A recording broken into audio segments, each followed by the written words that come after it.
એ છોકરાઓ ટિફિન કરો. સાંભળો છે ને હેલી જોતો આ કોઈ બાઈ પોંખ મૂકે છે, ધીમો ધીમો રોવાનો અવાજ આવે છે. પાછું ક્યાં છો? ઝીણાભાઈ વઈ ગયા?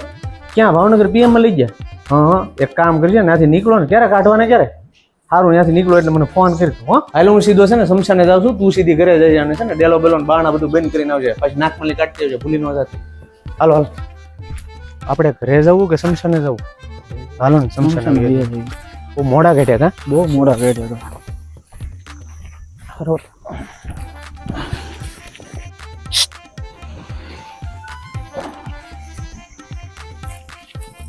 બોલો ને કાકા, શું થયું તું? લીવર ફેલ થઈ જશે.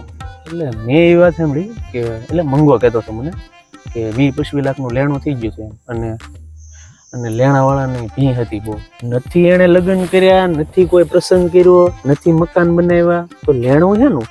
એ ઓલી વિમાન વાળી ગેમ રમતો, ગેમમાં પૈસા હારી જાય ને એટલે હવાથી ઊભો થાય ને નાથી ખાતર વાળો સાદું દારૂ પીને લીવર ફેલ થઈ જાય. ખન્નાનમાં શું પછી ફોન કરું? અરે શમશાન યાત્રામાં શું પછી ફોન કરું? બળતા બહુ વાર લાગી કા? શરીર જબરું હતું કે નહીં? રોગી માણસ પાસે કે ભાઈ ભગવાન સારા માણસોને તરત લઈ લે કા? આમ તો જેની અહીંયા જરૂર છે એની ન્યાય જરૂર તો છે જ તે ને.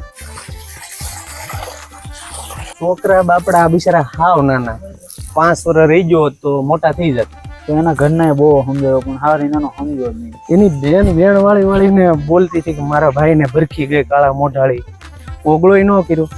મને તો ઈ નો સમજાણું કે બોલતી હતી શું કામ? અરે બાઈ બિચારી બહુ સારી, એટલો કવરાવે ને તોય દાડીએ વી જાય. પણ હા 24 કલાક ફૂલ રહેતો, પણ બેન દીકરી હમ કોઈ દી જોતો નહીં, ચૂકીને બોલતો નહીં કોઈ દી. એ વાત છે. તાર મમ્મી ક્યાં જી? હા અરે અમે તો સીધા વહી આવ્યા છીએ હવે કાંઈ હનાન માંથી. તમે હવે સીધા છે ને હોમ મારે આવજો, હારા વારે કાણે સીધા વહી આવજો.